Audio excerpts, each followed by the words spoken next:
Hi, Migrants with Migraines listeners. My name is Sergio, and I am here today with Sherouk and Itzel.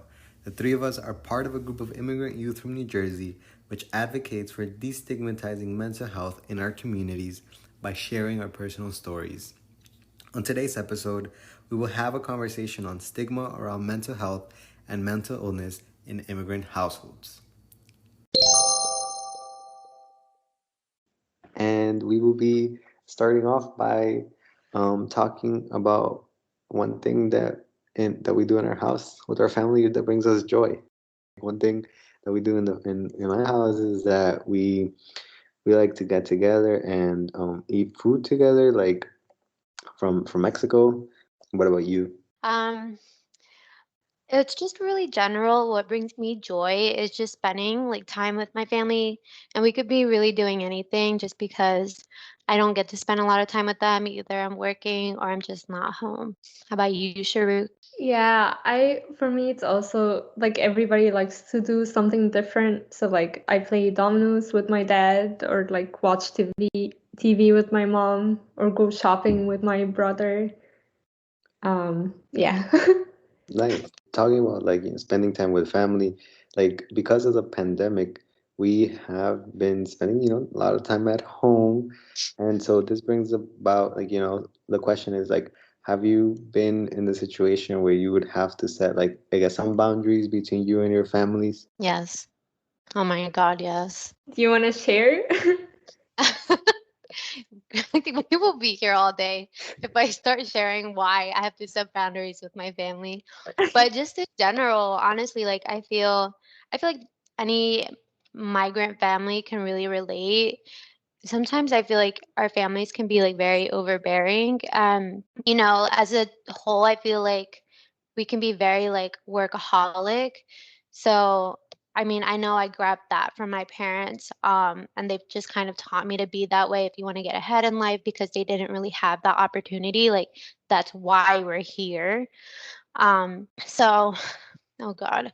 I had to set my boundaries by like literally locking myself in my room. And they don't like that. They find it very offensive that I separate myself from them and just kind of have this time for myself.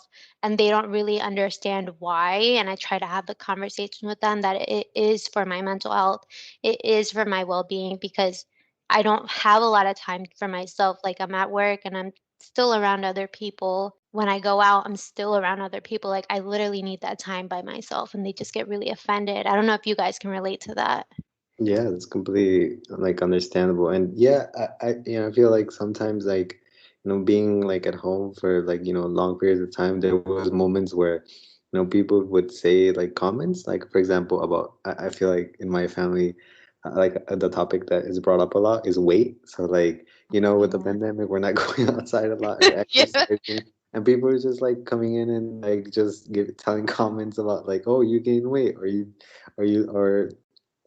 so probably this is something that I'm working on is how to tell family members, okay, you can't really comment on people's bodies because that's not good. Like you're not making them feel It's good. not okay. It's crossing a boundary. It's crossing the line. And Right. like for like I feel like I find in Mexican families where like they feel like, "Oh, like would you rather I talk behind your back or do you want me to say it to your face?" And it's like, it's not okay because how would you feel if I'm over here calling you fat to your face? Like, you Right. don't think that's fun, right? Like, you don't think it's fun to be saying, like, oh, yeah, I think you should start hitting the gym again or something like that. Like, Yeah. What about you, Sharuk? Have you had any instances Yeah, I've had a lot, but like Itzel, I work now I work in a different state, so I tend to just stay near work away from my family. Um, because something that really bothers me at home is that in my culture there's a lot of pressure on women. So like if I'm going out, I get a lot of questions like where are you going? Like what are you doing? And that I feel like I don't have privacy even when I stay in my room and like talk on the phone. I feel like I'm not fully comfortable or like have privacy. right? Yeah, that makes a lot of sense. And this definitely does take a toll on like on our mental health, and our well-being. And so I guess a follow-up question would be, how do your parents, or if you live with your grandparents or other or siblings, how do they view mental health in your household? Yeah, I can start. Definitely like they don't view it as a good thing. They always view it as like why do you need to do that? Especially that it's expensive to get mental health help. Like you in most cases you have to pay for it out of pocket. Um, that's one factor, but then like the main factor is like, they view you as somebody who like they view it as it's not okay to seek mental health help, that you're like crazy or like something is severely wrong. But like for example, our generation view it as something good, that if you need help, seek it. And it's not necessarily because you're in a very dark place. You may just be having like negative thoughts that you need help to get through. So you don't have to be at your worst to seek mental health help, in my opinion. And I'm sure a lot of you agree with me from our generation. Yeah, I completely agree. What about you, Itzel? How is it like in your household? My household, I've tried to talk about it with them.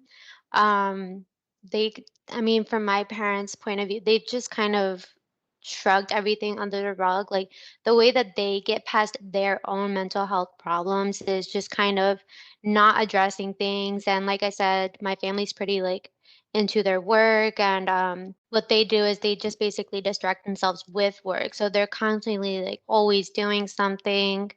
My mom, she's filled her void by shopping, and I recently discovered that she's passed that on to me. And now I realize that I have the same problem. But it's hard because, especially for my dad, recently, my grandfather passed away 2 years ago, and he was very close to him. My grandparents come from Mexico every year, and I've seen like the toll it took on him and how depressed he got. And I've tried to talk to him about it. And I told him, like, it's okay to feel this way. It's okay to, go through the like the grieving stage and stuff like that. But he's still like he's very adamant in not talking about it. He's like, oh, it's no big deal. But like you can tell like your parents' face changes completely. Like he just doesn't look like himself. But like luckily for him, like my niece and nephew both live at home with us. So I can tell like it's just been like a rock for him to kind of deal with this kind of situation. But other than that, like I mean, it's the stereotype. They don't want to talk about it. They don't want to address it. They kind of almost see it as like when I want to talk about it, they see like I'm kind of weak for it. Like why can't you get over your depression? Like, why are you locked in your room? Why are you sleeping all day? Like, they see it as that. Like, why can't you get over it? Type of Yeah. thing.